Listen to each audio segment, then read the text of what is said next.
भारत में कई सारे ऐसे राज दफन हैं जो कई वर्षों या फिर कई सदियों से अब तक अनसुलझे हुए हैं। ऐसा ही एक राज भारत के राजस्थान राज्य के जैसलमेर जिले में स्थित कुलधरा गांव में भी दफन है। ये गांव पिछले 170 सालों से वीरान पड़ा हुआ है। तो सवाल ये है कि ऐसा क्या हुआ कि ये गांव रातों रात वीरान हो गया। ऐसा क्या हुआ था इस गांव में कि आज इस गांव में एक परिंदा भी नहीं भटकता। तो चलिए आज हम आपको इस वीडियो में कुलधरा गांव, जिसे भारत के प्रमुख भूतिया जगहों में से एक माना जाता है, उसके इतिहास के बारे में बताते हैं। लेकिन उससे पहले अगर आप हमारे चैनल पर नए हैं तो चैनल को सब्सक्राइब करें, बेल आइकन जरूर दबा दें ताकि जब भी हम ऐसी ही रोचक वीडियो लेकर आए तो उसका नोटिफिकेशन सबसे पहले आपको मिले। कुलधरा गांव, जो कि भारत की भूतिया जगहों में से एक है, राजस्थान के जैसलमेर से 14 किलोमीटर दूर मौजूद ये गांव 200 से भी ज्यादा सालों से वीरान पड़ा हुआ है। लेकिन ये गांव शुरुआत से वीरान नहीं था। 200 साल पहले इस गांव में भी लोगों की चहल पहल हुआ करती थी।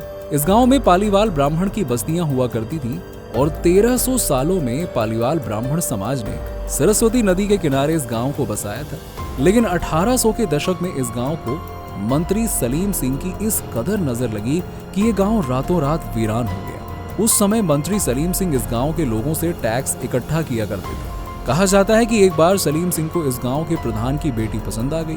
वो उसकी बेटी पर इस कदर पागल था कि उसने लड़की के परिवार वालों को चिट्ठी लिखकर धमकी दी कि वो अपनी बेटी सलीम सिंह को सौंप दें या फिर सलीम सिंह खुद उसे उठा ले जाएगा। अब ये केवल उस लड़की की इज्जत ही नहीं बल्कि गांव वालों के आत्मसम्मान की बात बन गई थी, जिसके कारण उस गांव के 5000 से भी ज्यादा परिवारों ने लड़की को सौंपने की जगह गांव को छोड़ने का फैसला किया और रातों रात मुखिया सहित गांव के लोगों ने गांव खाली कर दिया। कहते हैं कि उन 5000 ब्राह्मण परिवारों ने गांव छोड़ते समय गांव को श्राप दिया कि यहाँ आने वाले दिनों में दोबारा कभी गांव नहीं बस पाएगा। अब इस तरह उसी दिन से ये गांव वीरान हो गया, जिसके बाद परिंदे भी इस गांव की सीमा में दाखिल नहीं हुए। वर्तमान में ये गांव भारत के पुरातात्विक विभाग के संरक्षण में है, जिसे देश भर के टूरिस्ट के लिए खोला गया है। दिन में यहाँ पर टूरिस्ट घूमने के लिए आते हैं, लेकिन शाम होते होते यहाँ पर एक भी परिंदा नजर नहीं आता, क्योंकि शाम होते होते यहाँ पर रूहानी ताकतें अपना प्रभाव दिखाने लगती हैं। कहा जाता है कि ये गांव रूहानी ताकतों के कब्जे में है। यहाँ आने वाले कई सेनानियों ने दावा किया है कि उन्हें इस गांव में रहने वाले पालीवाल ब्राह्मणों की आह सुनाई देती है। ऐसा एहसास होता है मानो जैसे आसपास कोई चल रहा है। अजीबोगरीब आवाज आती है, महिलाओं के बीच गपशप करने की आवाज आती है, उनकी चूड़ियों और उनकी पायलों की भी आवाज सुनाई देती है। इस अजीबोगरीब घटना के होने का दावा किए जाने के बाद प्रशासन ने इस गांव की सरहद पर ही एक फाटक लगवा दिया। उसके बाद दिन के समय यहाँ पर टूरिस्ट को आने दिया जाता है, लेकिन शाम होते ही यहाँ पे प्रवेश बंद कर दिया जाता है। कुलधरा गांव में एक मंदिर भी है। इसके अलावा यहाँ पर एक बावड़ी भी है, जो उस समय गांव वालों के लिए पीने के पानी का मुख्य स्रोत हुआ करती थी। इस गांव की खामोश गलियों में सुनाई देती अजीबोगरीब आवाज 18वीं सदी के उन पाली ब्राह्मणों का दर्द है, जिससे वो उस समय गुजर रहे थे। दिन के रोशनी में ये इतिहास किसी कहानी जैसा लगता है, लेकिन शाम की रोशनी ढलते ढलते ये जगह रूहानी ताकतों का रहस्यमयी संसार बन जाती है।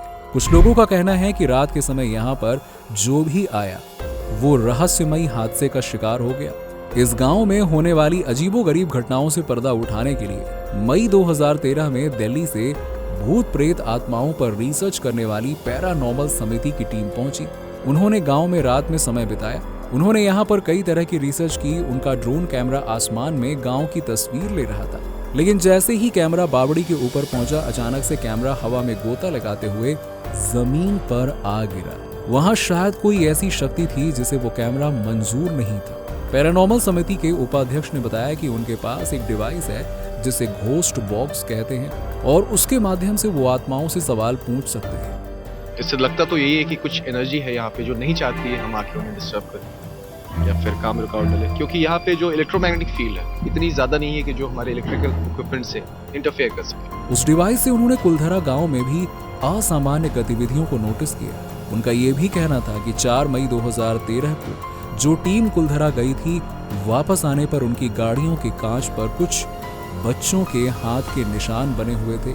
इस गांव को लेकर कुछ इतिहासकारों का यह भी कहना है कि इस गांव से जिस भी पाली ब्राह्मण ने पलायन किया, उन्होंने अपनी सारी कीमती चीजें जैसे कि हीरे जवाहरात मोती सोने के सिक्के आदि को गांव की जमीन में दफन कर दिया था, जिसके बाद समय समय पर इस गांव में जो भी आता है वो जगह जगह पर खुदाई करने लगता और इस उम्मीद से कि उन्हें भी शायद वो सोना मिल जाए। और यही वजह है कि आज इस गांव की जमीन जगह जगह पर खुदी हुई दिखाई देती है। दोस्तों, ये थी कुलधरा गांव के वीरान होने की कहानी। आप हमें कमेंट सेक्शन में कमेंट करके जरूर बताइए कि आज का आपको ये वीडियो कैसा लगा और इस वीडियो को ज्यादा से ज्यादा अपने दोस्तों और रिश्तेदारों के साथ में शेयर करें।